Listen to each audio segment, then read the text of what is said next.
Years ago when I first left school, originally started out grooming. I rode a little bit in pony club and jumping, and then just got interested in it and started off building, and just went on and kept going, doing clinics and working with other course designers, and all just went from there. Every course you build's challenging. You've got to have your lines right, your distances right. Like a horse can't take a half a stride, so you've got to make sure everything's in stride, and just make a fair and even competition for the horses you have in the class.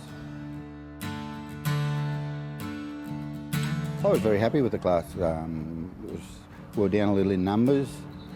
There's a lot of horses away just at present, with London coming up.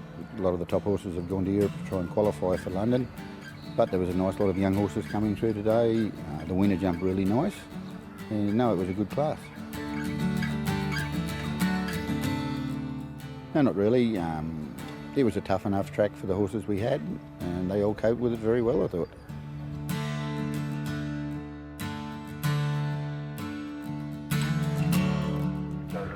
You've just got to try and pick. That's probably the hardest thing of course designing, is to pick the quality of horse you have in the class. You've got to try and give everyone an opportunity to succeed. A course should be not that you create a problem, is that they create their own problem. Everyone should, like fences down, it should be a mistake of the horse or rider, not a mistake of the course designer. You've always at the end of a class got one friend, the winner. The rest of it, you just got to try and make it fair and even for everyone, and just picking the standard. Now with the change to height classes, it's taken a lot of pressure off the course designers, that the organising committee set the height of the class, so you build to that height.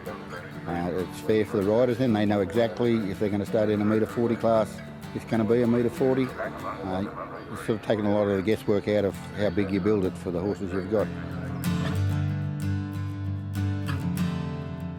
Yes, always. I think the day you don't worry is the day you give away course designing. You need to sit and watch, and you need to make sure everything's fair, because you've got to look after the horses. So their number one priority is to make sure everything can safely get round. Try to improve the horses. Like as a course designer, it's our job to create the sport for the public. The public don't want to see horses crashing and burning all the time. We've got to try and make it interesting, and we've got to try and make it that the horses improve, because there's always a show next week and the week after. A course designer is part of the education of the horses. Without horses jumping, we haven't got a job to do. So we need to try and keep improving the horses all the time and giving them good experiences. So the class was really good. Considering the horses that were in the class, but they're the younger ones coming through, and they all coped very well and they all jumped very good. I was very happy with the standard of the class.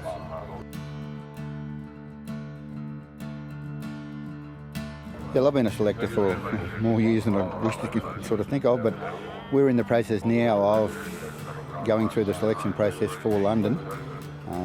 Go to Europe in May, away for a full month. We have 3 selection trials. Edwina Alexander has already been pre-selected in the team, so we need to find 3 other riders plus a reserve to go with it. We've got 12 combinations over there, some which have gone from here. 2 or 3 are coming back out of America to Europe to try and qualify, so we've got to go through the trials, and it's going to be difficult.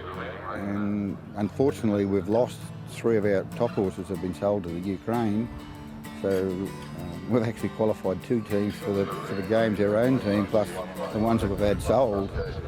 It's made a big hole in our team when you lose 3 of your better horses, but the other ones hopefully will step up and fill the role.